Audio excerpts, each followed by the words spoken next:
In the Arctic wasteland, Commander Qubing's masterclass in brutal efficiency continues. After a battle that ended in a fine red mist, we witnessed a jarring pivot from war to economics. One moment, Qubing orders the wounded to be dispatched with bayonets. The next, he's lying in the snow, brainstorming a vertically integrated beef and textile empire to impress the chieftain. This is a general who's also a startup founder, proudly showing off a photograph of his wife, a product of his new tech venture, mid-campaign. While his other battalions achieve bloodless victories, seizing the enemy's salt reserves and routing them with modern firearms, Qubing faces his final objective. There he meets Zai, a formidable local hunter who is utterly unimpressed by this beardless commander. Yet, by fusing Zai's primitive tracking genius with his own ruthless strategy, Qubing has laid the perfect trap. The cannibals, driven by instinct, are walking right into an ambush where ancient hunting knowledge is about to be paired with the cold, hard math of a modern army. You know, these alpacas have a hell of a palate. They love to eat thorny shrubs, Zai said, his fingers circling an area on the map. They prefer to stay on barren highland cliffs where not even a bird would shit. It gives them a wide-open view to spot anyone who wants to make a meal of them. Of course, this terrain is also quite convenient for those who want to hunt them. One big push, and boom, they're driven off the cliff. And just like that, you've got yourself alpaca pancakes. So, Zai's fingertip pressed down hard. The cannibals chasing the alpacas will definitely be lying in wait around the cliffs. Looking at this terrain, here, and here are all perfect ambush points. We just need to send some men to sneak over, sweep the area with binoculars, and I guarantee we can flush them out. The difficult part isn't finding them, Zai paused, then added. It's figuring out how to bag every last one of these nimble bastards and take them home. The worst-case scenario is we wait for them to drive the alpacas off the cliff. While they're at the bottom collecting their pancakes, we can play the role of the oriole stalking the mantis and wipe them all out, men and meat in one go. After this analysis, both Qubing and Yu Yi felt a sense of clarity. Qubing mulled it over for a moment, then turned to Yu Yi. Uncle Yu, remember that thing I mentioned before? What thing? Yu Yi didn't catch on at first, his expression one of confusion. The specialty products from the north, Qubing reminded him with a smile. Oh, Yu Yi slapped his thigh. You mean we shouldn't let these yaks and alpacas go to waste? We should just borrow them along the way and start a centralized farm. He instantly understood the implications. Qubing had schemed with him that after this war, the chief might pull all the northern camps back to the tribe. To convince the chief not to give up this territory, they had to have some valuable, local specialty products to show for it. If they had unique resources, with the chief's greedy nature of plucking a feather from every passing goose, there was no way in hell he would spit out the meat he'd already swallowed. Ahem, that's for you to decide, Qubing nodded. If you want to capture them, then we have to act before the cannibals do. Otherwise, once they've driven the alpacas off the cliff, all we'll be able to collect are chunks of meat. You won't even be able to piece a whole one back together. Listening from the side, Zai was also starting to get it. Damn, these two were a pair of schemers. You could practically hear the gears turning in their heads. This was a classic, I want it all situation. They wanted the captives alive, and the livestock alive too. Hearing the ball kicked back into his court, Yu Ye's brow furrowed. But he didn't struggle for long. With a roll of his eyes, he quickly kicked the ball right back. In principle, I agree. We'll capture the men and the livestock together. Best if we can get them all in one fell swoop. He then changed his tone. But you'll be in command of the specific battle plan. If anything goes wrong, I'm not taking responsibility. After all, the chief's order was for me to assist you. What a wily old fox. He wanted a piece of the pie, but none of the responsibility. But Qubing couldn't care less. In his eyes, this was far simpler than he had imagined. Then we'll capture them all. Qubing slammed his hand on the map, his decision absolute. The enemy has only 3 groups. Their total numbers are about the same as my Divine Strategy Guard's 1st Battalion. We also have 1,000 militiamen at our disposal. We'll crush them with superior numbers. Wiping them out in one fell swoop won't be a problem. With the decision made, he immediately summoned the officers of the 1st Battalion and began assigning tasks. The entire command post was instantly filled with a grim, murderous aura. The enemy squad chasing the yaks. 1st Company, you're up. I'll assign you another 400 militiamen. The main force will hide deep in the canyon. Then send out a few elite scouts to keep a death grip on the enemy's position. Don't rush to engage. Wait for them to drive the yaks into the valley, then you strike. Remember, capture the men first, then block the exit. After you've taken the prisoners, I want those yaks led back here alive. Your primary objective is to capture prisoners, at least half of them alive. This will determine your merit. As for the yaks, I won't blame you if you can't get them, but if the men escape, you'll answer to me. Acknowledged. Your general receives his orders. The first company captain clasped his fist with a sharp snap, his voice like a tolling bell. Good. The group after the alpacas is for second company. Same deal. 400 militiamen are yours to command. Qubing's finger moved to the next target. The mission is the same as first company's. The captives, the alpacas, I want them alive. Prisoners are the priority. Capture the alpacas if you can, but it doesn't matter if you can't. Understood. Your subordinate accepts the command. The second company captain was just as decisive. The last group, the ones chasing the horned deer. Third company is responsible. Take 200 militiamen. Wait for them to herd the deer into the forest before you make your move. Same rule, men first. As for the deer, they're hard to raise. It's best if you can capture them alive, but if you can't, shoot a few extra. It'll be a good meal for the brothers, a year-end bonus. Yes, I will remember, the third company captain replied. It is settled. Qubing stood up abruptly, his gaze as sharp as a blade, scanning every corner of the map. First Battalion Commander, you will go with First Company. Vice Commander, with Second Company. Political Instructor and Captain Zai, you too will follow Third Company. The Command Post Guard platoon will disperse by squads and act as my eyes and ears. Report any disturbance immediately. Yes, as you command, my lord. The men clasped their fists in unison, their collective presence overwhelming. With a single command, the entire army moved. The force of nearly 2,000 men acted like a precision war machine, moving out swiftly. The three companies became three torrents, silently disappearing into the vast mountains and dense forests, casting a great hunter's net. They were all waiting quietly, waiting for their prey to walk right into the perfect trap. Meanwhile, at the salt marsh defended by the 2nd Battalion, the atmosphere suddenly grew tense. The Han tribe had swallowed the salt source that the cannibals depended on for survival. This was worse than digging up their ancestral graves. A man is made of iron, but food is steel, and salt is life itself. Without salt, the mouth could endure, but the body could not. So, when the deserters brought the news back, the cannibal leadership slammed the table overnight. The decision was made: attack. They had to take it back. The men who escaped gave a clear account. The ones who seized the salt pond were from the nearby Han tribe. Their features were too distinct. They wore strange-looking cotton clothes. Their hair was tied in a knot on top of their heads, and they carried shiny iron tools. Most critically, it seemed the Han tribe had hired foreign aid this time. A group of elite warriors dressed in clothes the color of leaves. They were few in number, but the weapons they carried were terrifying. It was a long-range weapon that produced a sound like thunder. With a single bang, it could shoot twice as far as their best bows. The vice battalion commander rushed into the command post as if his hair were on fire, shaking awake the few commanders still deep in their slumber.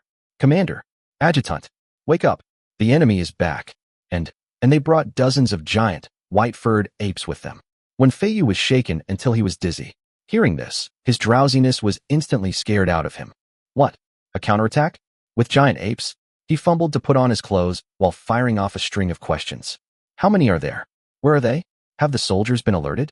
What about the militia? Can't see how many, but they're not far. The observation post just sent word. I've already sent someone to sound the horn. The militia haven't been notified yet, the vice commander said, sweating profusely. What are you standing around for? Go get the militia. When Feiyu was already dressed. The 2nd Battalion commander was even more direct, throwing on his greatcoat and charging out of the tent like the wind, heading straight for the defensive line.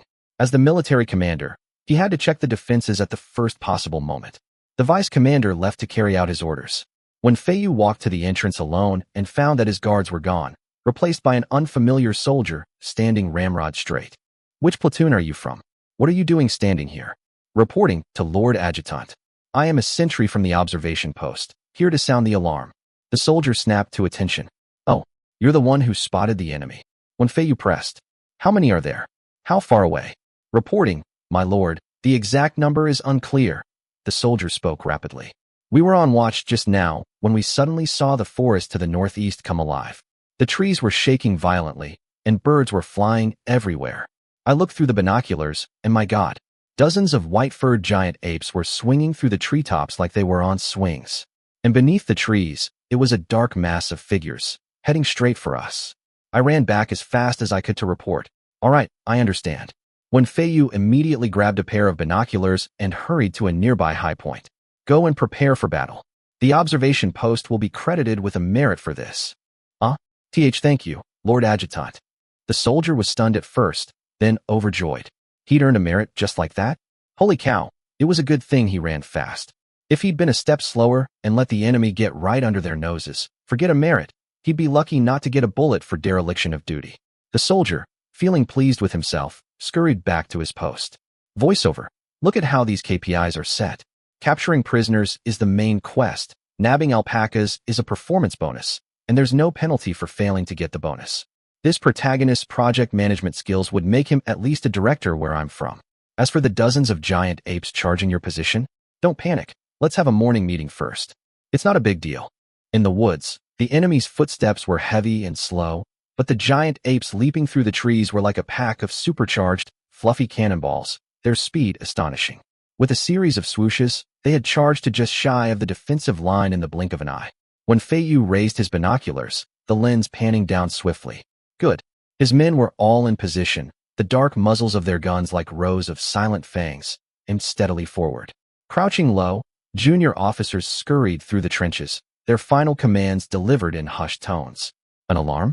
There was no need. Firing now would do nothing but expose their position and give the enemy an early warning. The apes finally broke free from the cover of the forest and set foot on the open, salt-crusted ground before the position. Without trees to propel them, they had to scramble across the snow on all fours. While still fast, their graceful leaps through the forest had been replaced by the loping gait of a pack of huskies. Inside the command post, when Feiyu watched it all unfold coldly through the observation window, the Second Battalion commander was already on the front line, and the vice commander was hurrying from the rear with the militia. Everything was under control. In the trenches ahead, the platoon leaders' voices were hoarse and urgent, like tightly drawn bowstrings. Shotguns ready. Let them get close before you fire. Don't you dare fucking tremble. Aim for the beast closest to you. On my command, volley fire. Riflemen, get your shorty self-defense shotguns out. When the enemy gets in your face, blast them to hell. With a symphony of scraping metal and chambering rounds, the air in the trenches crackled with a sudden, lethal tension. The Second Battalion commander scanned the enemy through his binoculars. The first wave consisted only of these apes. The main cannibal force was still hanging back 1,000 meters away. Using rifles on these thick-hided brutes would be like trying to tickle them. His decision was instantaneous. Everyone switched to shotguns. They'd start by washing this wave of white-furred beasts with a curtain of lead. Who? Billowing clouds of white vapor puffed from the nostrils and mouths of the 40 or 50 apes, making them look like a stampede of small steam engines as they charged straight for First Company's position. First Company held the throat of the passage to the salt pond. 2 trenches, one high and one low, were arranged in a mutually supporting horn formation, ensuring the rear line had an unobstructed field of fire. Second and Third Companies were deployed on the flanks like the jaws of a pincer. This kill box had been designed by Qubing himself, just waiting for some fool to walk right into it. As the apes drew near, they saw a ditch blocking their path and seemed to snort in contempt. That little gap? They could clear it with a running start. However, the moment they stepped into the 50-meter death zone, a thunderous roar erupted from the ditch. Fire. In the next second, countless figures shot up from the trenches, the shotguns in their hands instantly belching lethal flames. Tum, tum, tum. A series of dull, thunder-like booms tore through the silent, snowy plains. The apes at the front of the charge seemed to hit an invisible wall, their forward momentum instantly halted. Blossoms of blood exploded without warning on their chests, abdomens, and heads. Their massive bodies, like sacks struck by heavy hammers, were thrown backward. Boom, boom, boom, boom. From the 2 defensive lines, more than 80 shotguns roared in unison. A single volley dropped over 30 apes. Some had their hearts blown out, leaving a gaping, bowl-sized hole of blood in their chests. Others had half their heads blown clean off, red and white matter splattering across the ground. Most were hit by multiple rounds, their bodies riddled with holes, a gruesome mix of organs and shredded meat painting the snow-covered earth. Of course, a few lucky ones made it through the storm of pellets unscathed or with only minor flesh wounds, and they continued their charge, roaring. But their luck ended there. As these survivors closed to within 20 meters of the trenches, they were met by a second, denser, and more frantic curtain of death. Every rifleman had drawn his close-quarters killer, the self-defense shorty shotgun, with only 3 rounds and an effective range of just 20 meters. In the next moment, the entire position erupted. Over 240 high-powered shotguns unleashed an undeniable saturation strike on the remaining 20 or so apes. On average, each ape was instantly baptized by a dozen shotgun blasts and was promptly blasted into a rain of flying gore. And it wasn't over. Bang! A soldier fired a shot and, without even looking at the result, worked the pump action out of pure muscle memory. K.A. chunk. The second shell was chambered, and he pulled the trigger again. Bang! To be honest, facing these massive, tusked beasts for the first time, who wouldn't be nervous? Before the mountain-like figures of the apes, the officers' desperate screams to stay calm felt hopelessly feeble. Nervousness breeds fear. Fear breeds frenzy. The soldiers' reason seemed to have gone offline. Their minds were consumed by a single thought. Shoot. Shoot. Keep shooting. The shotguns in their hands might as well have been fully automatic, the staccato blasts blending into a continuous, unending drumbeat of death. The scene was like a bunch of green recruits on a battlefield, getting their hands on an AK-47 for the first time and squeezing the trigger for dear life, not caring if they hit anything, just needing to empty the magazine.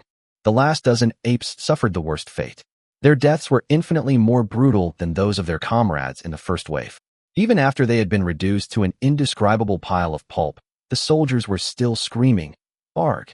and continuing to pump rounds into their remains, terrified that one of the mangled heaps might suddenly reanimate. This frantic fusillade didn't last long. 3 breaths later, a chorus of clicks and clacks echoed across the line as bolts locked back on empty chambers. The riflemen's shorty shotguns, all 3 rounds, were spent. 3 rounds in less than 5 seconds. And these were pump-action shotguns. One could only imagine the savage speed at which they had been cycling the actions.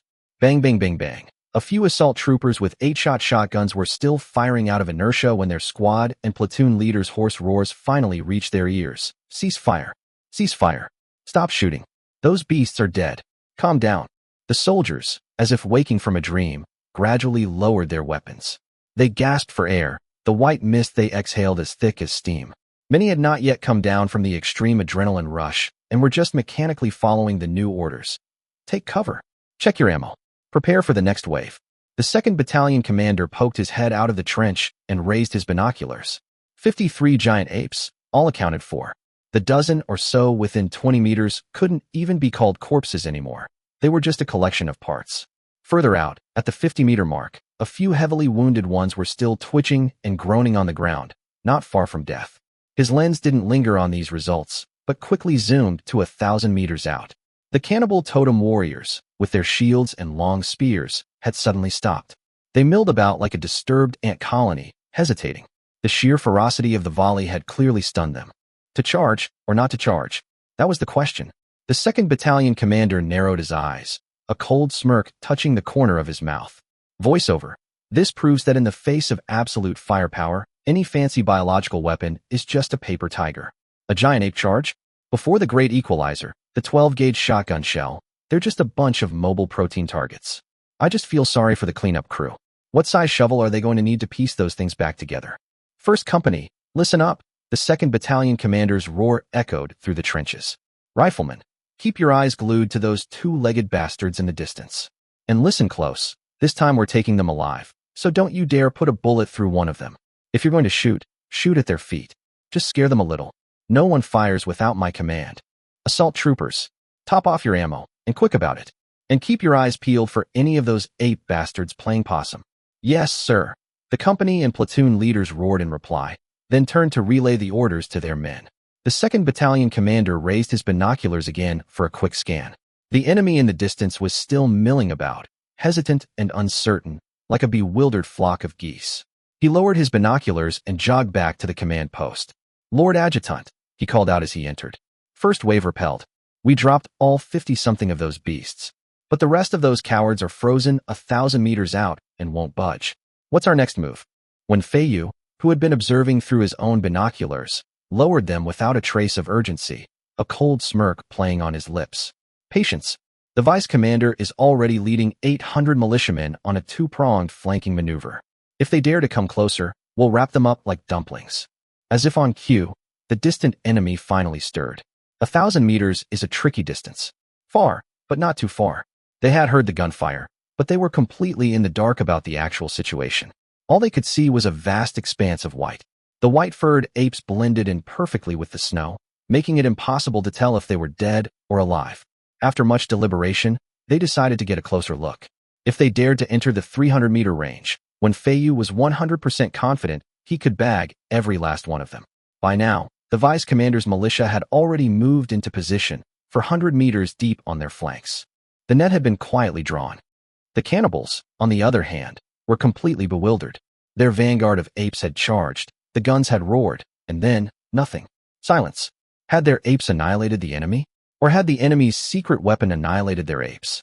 Over 1,000 totem warriors clutched a bizarre assortment of shields, animal hide, tree bark, woven vines, a collection that screamed performance art.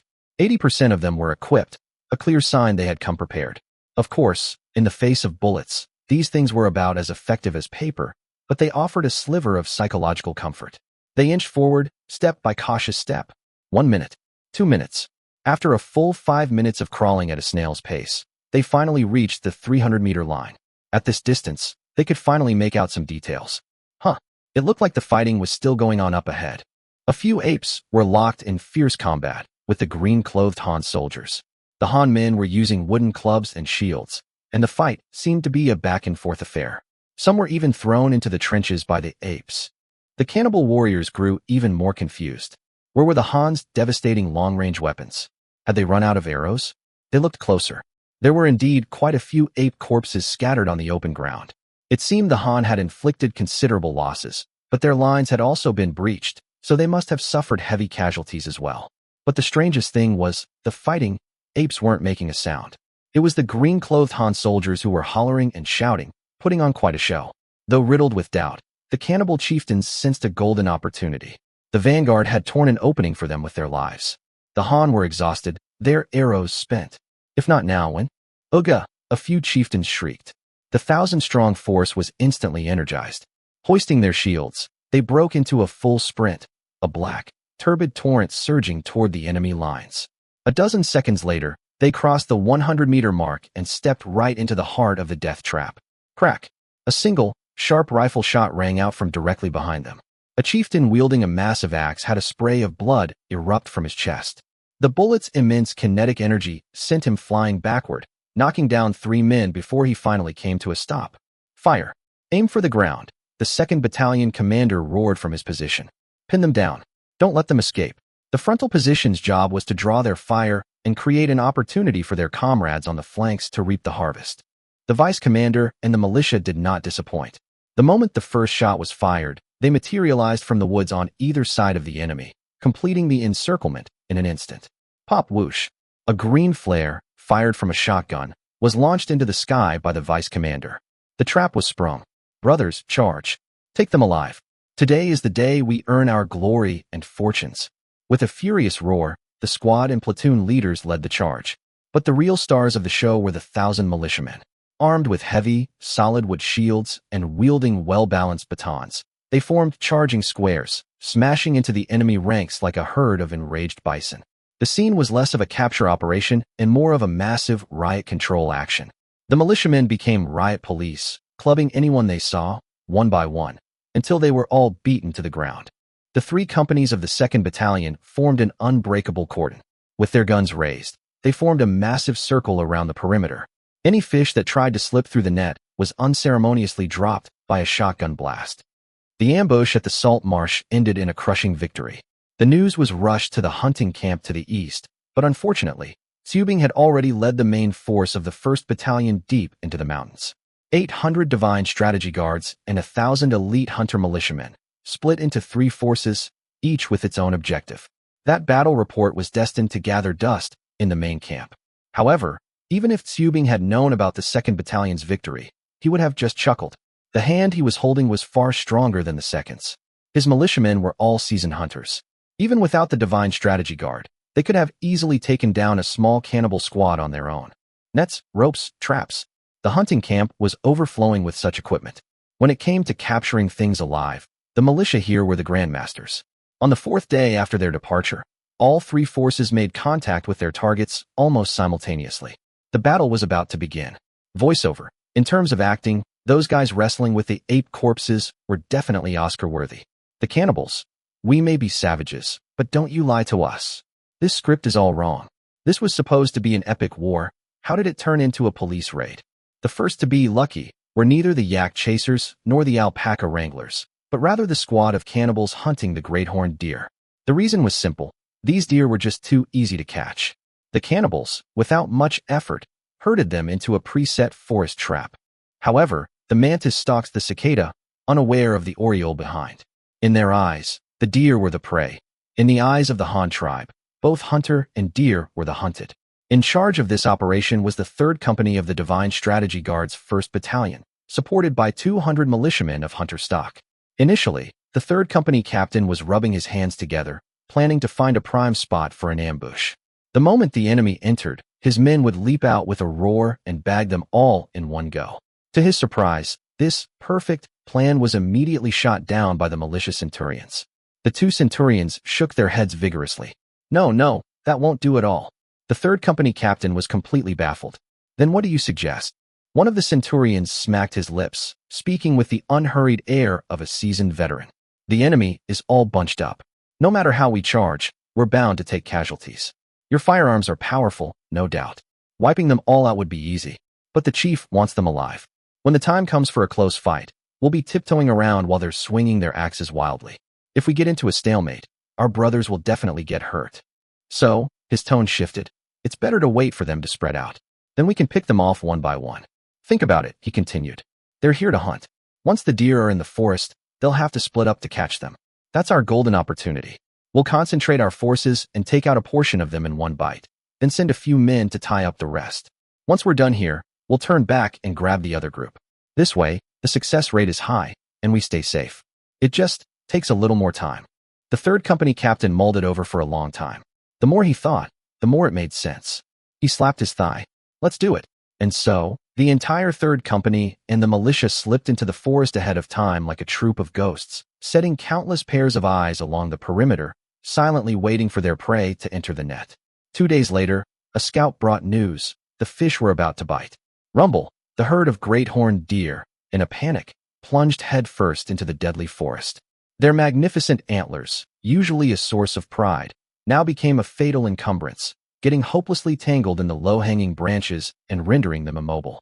With the pursuers closing in from behind, the deer finally realized they had been tricked, but it was too late.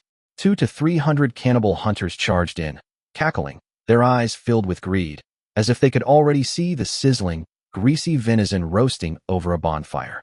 However, just as they spread out to savor the fruits of their victory, bang! A deafening roar suddenly exploded through the mountain forest, sending countless birds scattering and startling the cannibal hunters. The 3rd Company captain, leading the 1st and 2nd platoons and the 200 militiamen, descended like a tiger from the mountain, pouncing on the enemy group of just over 100 on one side of the forest. The enemy here was the most spread out, gathered in groups of 3 or 5 around the trapped, unfortunate deer. The 3rd Company captain seized the opportunity, leading his men to cut through their midst, instantly splitting the enemy into several smaller groups, unable to support each other. The Divine Strategy Guard soldiers fired first, a shock and awe tactic that dropped an unlucky soul on the spot and stunned the rest. The militiamen, on the other hand, played to their professional strengths. Carrying large shields, they weathered the sparse rain of arrows and stone axes and quickly closed the distance. Once in range, they cast large nets, entangling the enemy completely. The Divine Strategy Guard soldiers flanked them, maintaining order. Anyone who dared to resist was reasoned with by a rifle butt. Over 100 men, split into a dozen scattered groups, were swallowed up by the main force of the 3rd Company with almost no effort. Meanwhile, the remaining 3rd Platoon of the 3rd Company broke into smaller units, down to the squad level, and effectively contained the other 100 or so enemies, preventing them from either escaping or charging. The battle there started quickly and ended even faster. The main force swiftly turned around and pounced on the remaining enemy. The 100-plus men didn't even manage to organize a decent resistance before they were bewilderedly taken captive. After the battle, a tally was taken, enemy forces completely annihilated. 26 were killed or seriously wounded, and over 200 were captured. On their side, there were 0 casualties. You 2 old brothers, that was beautifully done. The 3rd Company captain was grinning from ear to ear. I will definitely recommend you to the Lord Commander for a commendation. The chief will not treat you unfairly. But the 2 militia centurions just waved their hands, unconcerned. Bah, this is nothing. Capturing people is no different from how we usually hunt wild beasts. This is all we're good for. As for you lot, if the mission was to kill them all, sending just one of your platoons would probably have been enough. Hearing this, the third company captain nodded, but he felt a little frustrated. Indeed, the Divine Strategy Guard was a deadly weapon. But this time, these expert marksmen, who had trained relentlessly, were ordered to shoot at the ground. It felt like asking an F1 driver to race a bumper car. All that power, with no way to use it. The mighty Divine Strategy Guard, reduced to firing into the air for show. If word got out, they'd be a laughingstock. 3 months later, Luo Chong finally received the battle report from the north. The letter was first delivered to his home in Hanyang City, then rushed by a personal guard on horseback to the Research Institute in Xingang Prefecture. For the past 2 months, Luo Chong had been spinning like a top between the two locations, acting as the guiding light for the construction machinery project. After reading the report, he let out a long sigh of relief. Qubing had not disappointed him. The battle plans, the analysis of the war, all were flawlessly executed, earning his high praise. Although the scale of the war in the north was not large, fought as a war of attrition and guerrilla warfare, where capturing a few hundred at a time was considered a major victory, Luo Chong didn't mind. Unlike the high-stakes gamble of the Bamboo Island campaign, which involved tens of thousands, the Han tribe's investment against the cannibals was minimal, a garrison of 2,000 men, with local militia recruited on the spot. Besides compensation for the fallen, the cost was practically zero. Not only were they not losing money, they were making a killing. In just over a month, they had captured nearly 2,000 prisoners. These weren't like the civilians from Bamboo Island, who had to be released. Every cannibal captured was a free laborer. In addition, there were large numbers of horned deer, yaks, and alpacas. These were tangible benefits. Come next spring, when this batch of free labor was shipped back and thrown into the mines, they would see an immediate return on their investment. At the end of the letter, Qubing and Yu asked for instructions on whether to withdraw the northern posts after the war. The two of them wanted to find some local specialty as an excuse to stay, but were afraid of angering Luo Chong. In the end, they decided to kick the ball back to him, letting the chief make the final decision. Voiceover. On the importance of matching skills to the job, the Divine Strategy Guard handled the fire suppression, and the old hunters handled the precision captures. This collaboration was nothing short of perfect. It's just a shame for the brothers of the Divine Strategy Guard. All that dragon-slaying skill, and in the end, they were just playing whack-a-mole. Their career path has gone a bit off the rails. In the letter, Qubing and Yu laid all their cards on the table. The subtext of their talk about developing local specialties and achieving self-sufficiency was simple. Boss, we fought so hard for this territory. It would be a crying shame to just throw it away. Besides, this place can make money. You won't have to pour your own funds into it. Wouldn't it be great to keep it? A full withdrawal? To be honest, Luo Chong hadn't seriously considered it before. But Qubing and Yu Ye's words struck a chord with him. Why spit out the meat you've already put in your mouth? But this northern camp was in a strategically awkward position. Not only was it small, but it was a world away from the core territory, and transportation was a logistical nightmare. Waterways? They were convenient, sure, but for 4 months of the year, the river froze so thick you could ride a horse on it. This meant that for a third of the year, the north was effectively an isolated state, completely beyond the central government's reach. If an official posted there got ambitious and decided to declare himself king, all hell would break loose. 4 months was more than enough time for him to raise an army. By the time the ice melted in the spring and the central government sent troops to quell the rebellion, it would be far too late. Even if they won, it would be a Pyrrhic victory. No matter how you looked at it, it was a losing proposition. As for a land route, they had yet to find a path suitable for a large force. Build a railway? That was a mega project that would shake the foundations of the state. The Han tribe's development focus for the next few decades was on the south. Even if they were to build one, the southern territories would have to come first. By the time the southern rail network was complete, and they could consider the north, Luo Chong figured he'd be long dead. No matter how he thought about it, the north was a hot potato. Even if nothing went wrong while he, Luo Chong, was in charge, what about after he was gone? Who could guarantee the north wouldn't become a problem? If they had never possessed it, losing it wouldn't matter. But to have it and then lose it? That was a different story entirely. That was the mark of a prodigal son, the shame of losing the ancestral lands. For the sake of face, future generations would have to sell the farm to get it back, draining the nation's strength in the process. For a moment, Luo Chong was so vexed he was practically pulling his hair out. Qubing and his men saw the immediate benefits, but Luo Chong was thinking about the hidden dangers decades, even centuries, down the line. Taking the north now was akin to planting a landmine for his descendants. The long-term stability of a nation was rooted in transportation. In Luo Chang's view, as long as he could deploy several 100,000 troops to any corner of the country within 24 hours, rebellion would be a joke. In the south, with its dense network of waterways that were passable year-round, this was achievable. But the north, just as Luo Chang sat in his room, deep in thought, feeling as if his brain cells were about to burn out, there was a knock on the door. Lin Fei, the director of the Power Research Institute, came in. "Chief, good news. The rubber tires for the tractor have been made. We're installing them now and can do a test run this afternoon. Would you like to come and see?" Luo Chang froze, a lightning bolt of inspiration flashing through his mind. "Yes, absolutely." He slammed his hand on the desk. "Go make the arrangements. Call me this afternoon." "Yes, sir." Lin Fei bowed and left. The moment Lin Fei was gone, Luo Chang's eyes lit up like two 100-watt bulbs. That's it. Shipping by water was unreliable, and railways were a distant dream, but they had tractors now. As long as they could find a road a convoy could traverse, land transport might not be much slower than by river. Having figured this out, a great weight was lifted from Luo Chang's heart. In the end, he didn't want to give up the north either. If for no other reason, that natural asphalt lake was a strategic resource he couldn't lose, even if it meant risking everything. It was a treasure for paving roads. Of course, caution was still necessary. Qubing's proposal to develop a specialized economy was sound, but the population size had to be limited. Once it exceeded the quota, the excess would be moved south. Official appointments also needed some creative handling. A portion would be promoted from local talent, while another would be appointed from the central government, allowing them to keep each other in check. The officials from the capital would have to be rotated every 3 years to prevent them from colluding with the locals and forming an entrenched power base. This was the art of statecraft, a game of checks and balances. The long-term plan was to connect the northern and southern territories once the south was more developed. His mind made up, Luo Chang picked up his pen to reply to Qubing and Yu Yi. He started by heaping praise on them, lauding their achievements and tactics, then instructed them to escort the prisoners back as soon as spring arrived. Next, he laid out his plan for the North's future: maintain a territory the size of 1 to 2 prefectures, with a population cap of 30,000.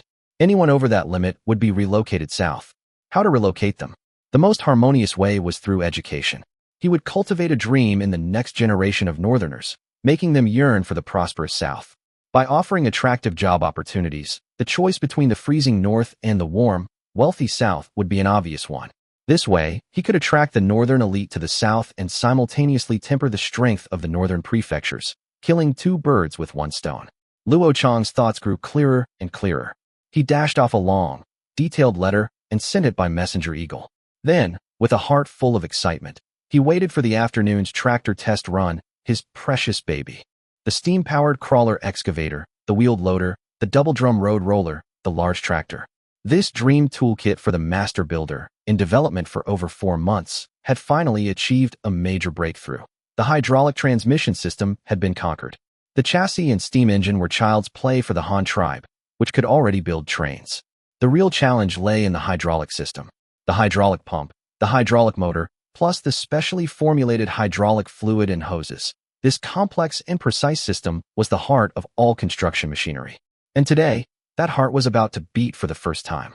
The prototype tractor's design was the epitome of brutalist simplicity. No steering wheel, no gearbox. In front of the driver's seat was just a row of gleaming control levers.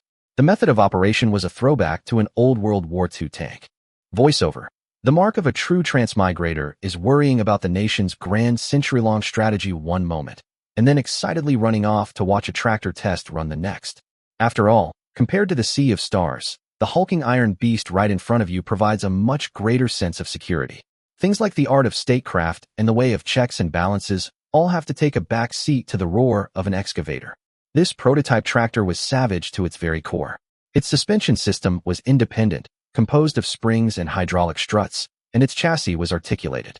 In simple terms, the 4 wheels were flexibly connected to the frame. This ensured that if one wheel was lifted, the others would remain firmly on the ground, maintaining traction. With a rigid connection, if one wheel hit a rock, the entire vehicle would lurch violently. Even more impressive, its chassis had an articulated twist joint. The front could lean left while the rear twisted right, like a swing dancer, and it could handle the strain without buckling. In short, the 4 wheels, the front and the rear were all independent entities that didn't interfere with each other. It was the mechanical embodiment of wild, untamed, and free. After lunch, Lin Fei led Luo Chong to the factory workshop. The moment they stepped inside, a steel behemoth came into view. This tractor was gargantuan. The front wheels were 1.6 meters in diameter, and the rear wheels were a full 2 meters, taller than a man. To get into the driver's cab, one had to climb a ladder. Normally, there would be no need to build such a monster. It was not only costly, but future farmers wouldn't be able to afford it. But they had no choice. What could they do when it was powered by a steam heart? If it could burn oil, even a single-cylinder diesel engine, Luo Chong could have made it small and nimble. But as it was, the massive boiler alone ensured it could never be slender. The test vehicle before them was still very crude.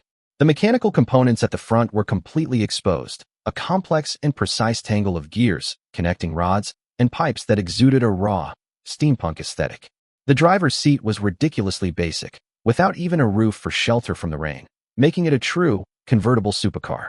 Luo Chong circled the steel behemoth twice, looking here, touching there, like a wide-eyed kid with a new toy. "Let's begin," he said. "How long does this thing take to start up?" "Chief, for a cold start, it'll take a good hour to build up enough pressure," Lin Fei replied. "Then what are you waiting for? Fire it up." Luo Chong waved his hand. "And while that's warming up, give me a status report." The workers immediately moved forward and, with a great deal of clanging and banging, began to fire up the boiler. Luo Chong sighed inwardly. Over an hour just to get it started. The efficiency of the steam engine was truly frustrating. Lin Fei called over several project leaders, who began to brief Luo Chong on the spot. "Chief, as per your instructions, we have reserved 8 connection options at the rear of the vehicle." A researcher pointed to the tractor's rear end and began to list them off. 3 hitches, same as on a train, for towing trailers. 1 power takeoff shaft, which can also drive the wheels of a trailer, effectively creating a 6-wheel drive mode. In addition, there are 2 hydraulic pipe interfaces and 2 hydraulic arms, specifically for connecting the agricultural machinery you mentioned. Luo Chong nodded repeatedly as he listened. This was what he was most interested in. A tractor's primary function is in its name, to pull. The design of the rear interface determined how much work it could do. The central tow hook could attach to a long trailer. When turning, the trailer and the tractor could form a flexible angle, reducing the turning radius, the same principle as a modern semi-truck. The hitches on the sides were for implements like seaters, which required a hard link to the vehicle's body. With these 2 hitches and the hydraulic arms connected, the driver could control the raising and lowering of the seater from the cab. And that power takeoff shaft, along with the reserved hydraulic pipes, gave this tractor limitless potential. Attach a dump bed, and it becomes a dump truck. Connect a rotary tiller, and it's a plowing expert. After the presentation, Luo Chong excitedly climbed into the driver's seat. The cab had 2 seats side by side, the driver on the left and the stoker on the right. That was the nature of driving a steam-powered vehicle. It required a co-pilot just to manage the power. Sitting in the driver's seat, Luo Chong looked at the row of colorful control levers in front of him and couldn't help but shake his head. After being used to a steering wheel, this was going to take some getting used to. However, the design principle was simple and brutal. 2 sets of black levers controlled the forward and backward movement of the 4 wheels. Push forward to go, pull back to reverse. A red lever between his legs was the steering stick. Push left to turn left, right to turn right. If the steering stick failed, there was a backup plan, independently controlling the speed and direction of the 4 wheels. For example, by having the 2 left wheels reverse and the 2 right wheels go forward, it could turn on a dime. The controls were cumbersome, but the entire setup was undeniably hardcore. Voiceover.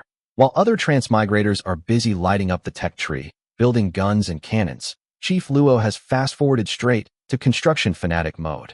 Looking at this brutally beautiful steam tractor, one can almost hear its deafening roar on future construction sites.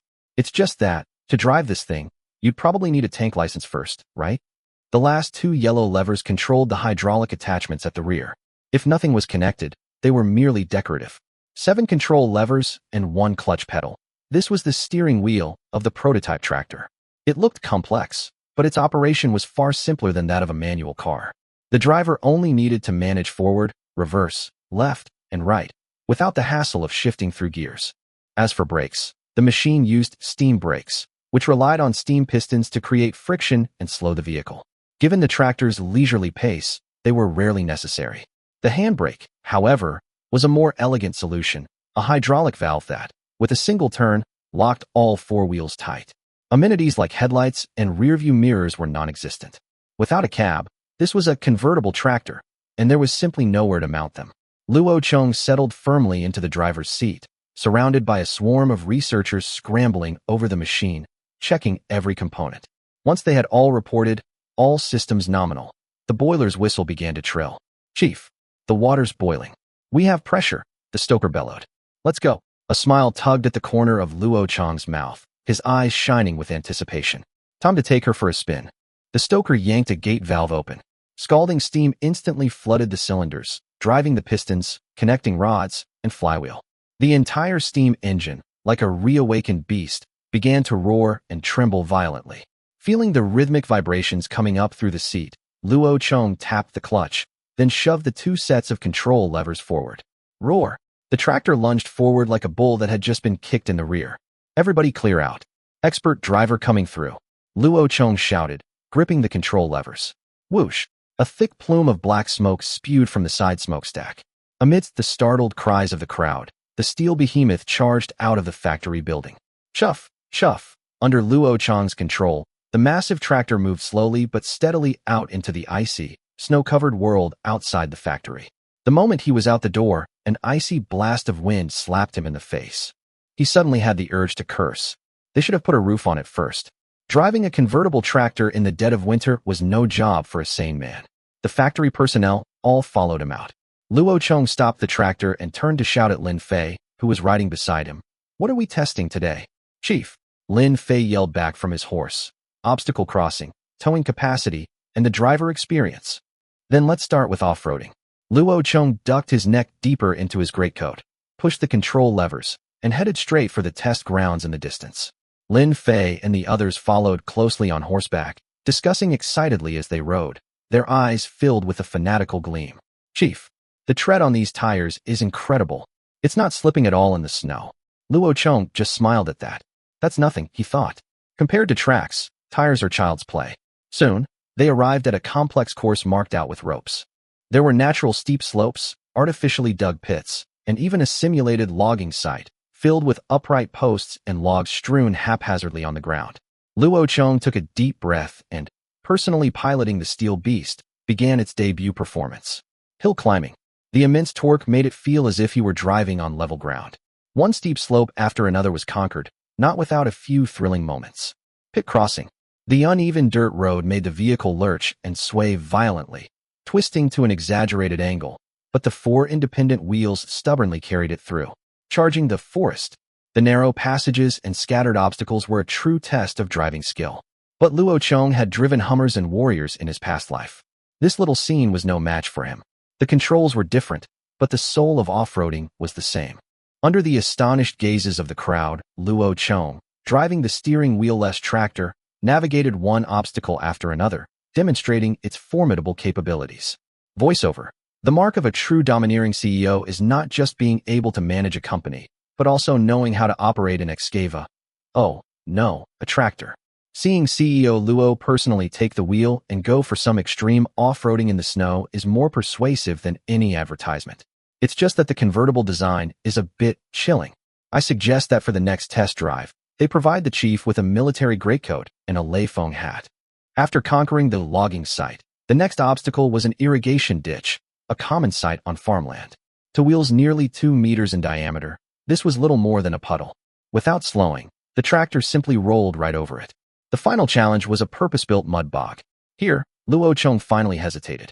The vehicle's weight was immense. In this soft, yielding ground, the risk of getting stuck was high.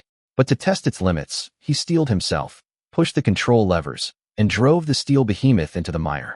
Spewing black smoke, the tractor moved forward slowly but steadily.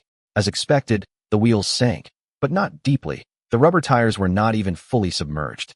Propelled by the steam engine's immense torque, it continued to inch forward without any trouble.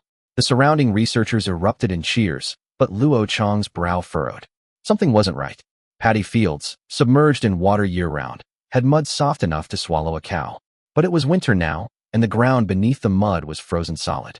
This test was completely worthless. Oh well, he thought, Rome wasn't built in a day. It's a fool's dream to think one test can solve every problem. After clearing all the obstacles, Luo Chong stopped the tractor and addressed the crowd that had gathered around him. The frozen ground is too hard. The mud bog test doesn't count. We'll do it again in the spring after the thaw.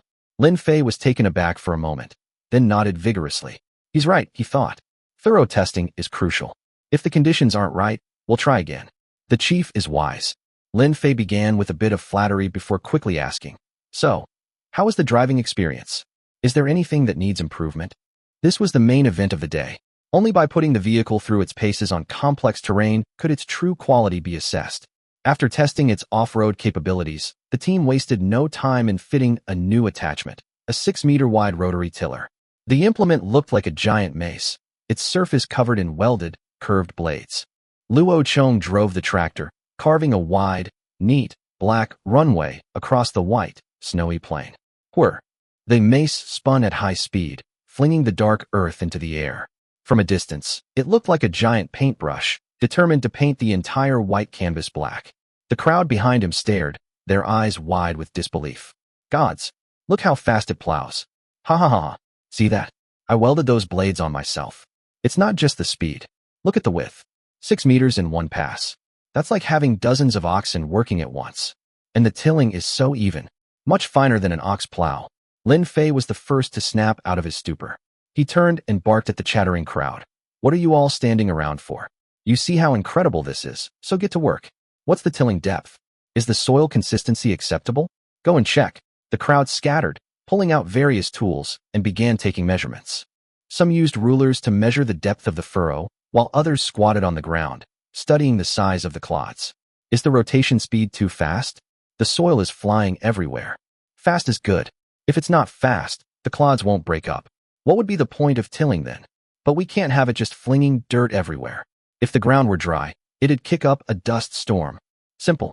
We'll add a cover plate at the back. And behind the cover plate, we'll add a harrow. That way, the tilled soil will be contained by the plate and leveled by the harrow. 2 birds with 1 stone. Hey, that's a brilliant idea. We can integrate several functions into one machine. The researchers' enthusiasm was completely ignited. They knew they were making history. This machine would revolutionize the Han tribe's agricultural methods and make hunger a thing of the past. Voiceover, from extreme off-roading to breaking new ground. This steam tractor proved with its power what it means to be a true workhorse.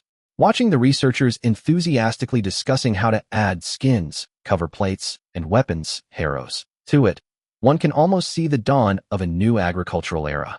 Indeed, technology is the primary productive force. In the face of the simple promise of a full stomach, things like royal power and hegemony must all take a back seat. As the rotary tiller roared, Luo Chong's mind was also racing. The Han tribe was thriving, with 100 things waiting to be done and a need for people everywhere. Even the army had to be appropriately downsized, sending soldiers home to start families and increase the population. But one problem weighed heavily on his mind: coal. The future capital was to become a cultural and political center, but it also needed a massive industrial zone to support it. Otherwise, if they needed something as simple as an iron nail, they would have to ship it from thousands of miles away, and the transportation costs would be astronomical. But coal, the lifeblood of the industrial zone, was nowhere to be found near the capital. After much thought, he decided to write to Tang Yao, far to the south, to inquire about the long-lost geological survey team and where on earth they had disappeared to. He had originally ordered Yu Fu to lead the team, starting from the Tang tribe and heading north in search of coal mines. But once the men plunged into the wilderness, it was as if they had vanished from the face of the earth. Although they carried messenger eagles, communication was only one way. Luo Chong, on his end, couldn't pinpoint their location even if he released an eagle. Now, the only lead might be with Tang Yao. He penned the letter. It began with the usual pleasantries, asking about the efforts to maintain stability in the Tang tribe, and only then did he casually mention Yu Fu. The letter flew south on the wings of a great eagle. Meanwhile, in the endless wilderness north of the Tang tribe, the survey team led by Yu Fu was like a colony of tireless worker ants, scouring the land for traces of black gold. It was a large team of 200 men, divided into 20 groups, fanning out and slowly advancing northward. Each group was a self-sufficient wilderness survival unit. Though small, each was fully equipped. There were herdsmen to look after the horses, hunters to provide food, technicians for surveying and mapping, and 1 or 2 local experts, foremen, borrowed from the Dongxing Prefecture coal mine. Whether they found coal or not depended entirely on these foremen. After several months, The team hadn't traveled very far, but they had dug countless holes in the ground. Their methods for finding coal could be summarized in 4 points. First, observe the terrain. There was absolutely no coal on rocky mountains, but in areas with abundant sedimentary rock, such as sandstone and shale, the chances were higher. Second, examine the vegetation. If there was a sudden bald patch in a forest, there was an 80% chance of a mine underground. Third, look for strange phenomena. For example, soil that could burn, or an ever-burning heavenly fire, were all signs that a coal mine was nearby. Fourth, search for coal seams. As long as they could find a black mineral vein exposed on the surface, they could follow it to the entire deposit. A month ago, groups 7, 8, and 9 simultaneously discovered a prime location. The vegetation here was sparse, and there were many black marks on the surface, strongly suggesting an exposed coal seam. The men were ecstatic. They grabbed their shovels and started digging. But after digging less than half a meter down, the black soil layer turned into ordinary brown earth. Unwilling to give up, they riddled the area with hundreds more holes, the deepest of which was 2 meters, but the result was the same. Their hearts sank. Let's give up, the leader of Group 7 sighed. This must be a false lead. We've been to Dongxing Prefecture. Real coal seams are in open-pit mines. You don't need to dig this deep. But the surface is clearly black, and there's a carbon layer. How do you explain that? The leader of Group 8 was still not convinced. I have a theory. The foreman from Group 9 suddenly spoke up. Do you think there might have been a forest fire here a few hundred years ago? Everyone was stunned by his words. The foreman continued his analysis. The fire burned all the surface vegetation into charcoal. Over hundreds of years, this charcoal mixed with the soil, forming the fake seam we're seeing. This also explains why the vegetation is so sparse here. This explanation was logical and reasonable, and it deflated most of the men. Just as they were about to pack up and leave, the leader of Group 8 suddenly sniffed the air. Do you guys smell that? A rotten egg smell. Hearing this, everyone took a good sniff, and, sure enough, they caught a faint, foul odor. The source was a deep hole they had dug at their feet. Bring a torch. The foreman from Group 9's eyes lit up. When the torch was brought to the mouth of the hole, a whoosh of air erupted from it. The flame instantly flared up, its outer layer turning an eerie blue. Gas. There's gas down there. The foreman from Group 9's voice trembled with excitement. I'm sure of it. We found a coal mine, and the reserves must be huge. Really? That's fantastic. The men were instantly lifted from despair to elation. All the hard work of the past few months had been worth it for this one moment. Don't get too excited yet. The leader of Group 7, still relatively calm, said. Let's dig another 2 meters down. Once we're absolutely sure, we'll report to Chief Yu. Voiceover. The process of treasure hunting is always full of twists and surprises. Just when everyone thought it was a wild goose chase, a fart. No, a whiff of gas brought a new dawn. This just goes to show that at critical moments, your nose can be more reliable than your eyes. It also reminds us not to casually light a fire near an unknown hole in the wild, where you might experience a flying sensation ahead of schedule. Many hands make light work. Before long, a simple vertical shaft had been dug. They chiseled another 2 meters down along the coal seam, and all that came out was black, crumbly coal, without a speck of dirt. This was conclusive proof they had found a true coal seam. Even the smallest coal mine would have a seam at least a dozen meters thick. To find a mine like this, even if the reserves weren't huge, was a significant achievement. Quick, send word. A dozen fast horses, like arrows loosed from a bow, galloped off in all directions, carrying the exciting news to the other groups. Yu Fu, the leader of the survey team, was a hands-off manager. He never stayed with any one group for long. Instead, wherever there was news, he would dash off to that location. Making him stay in one place and dig holes with his men for days on end would be a fate worse than death. Only 2 things could pique his interest: the discovery of a new mineral vein and the discovery of a new, wild human tribe. As luck would have it, just a few days ago, Group 16 had sent him a surprise gift package. They had found a settled tribe of nearly 2,000 people. This tribe practiced agriculture, made pottery, and lived in stone houses uniformly painted white and decorated with red totems. More importantly, near the tribe, Group 16 had also discovered a hematite mine, the source of the pigment for those red totems. Clearly, this tribe had not yet unlocked the metallurgy tech tree. They only knew how to use iron ore as lipstick. What did a high-potential tribe with agricultural technology, a unique culture, and an iron mine to boot mean to the Han tribe? Food. Population. Yu Fu was practically drooling at the thought. He immediately took a few personal guards and galloped over. even giving the tribe a very descriptive name, the White House Tribe. The 5 chiefs of the White House Tribe had been so worried these past few days that their hair was about to turn white. The power of the Han tribe had filled them with an unprecedented sense of fear. They were especially terrified when they learned that these few Han tribesmen before them had never even seen their own chief. How vast must a territory be, how large a population, for its own people not to even know what their chief looked like? And how did that mysterious chief manage such a massive tribe? Out of concern for their future, the chiefs huddled together and came up with 2 strategies for self-preservation. 1. Keep these men here and have them join the White House Tribe. This would prevent news from leaking out and also allow them to mooch their technology. 2. Kill them and eliminate the problem for good. They first tried the first option, making all sorts of promises and temptations. But the other party was completely unmoved, their expressions clearly saying, "We're not impressed with what little you have." When persuasion failed, only the second option remained.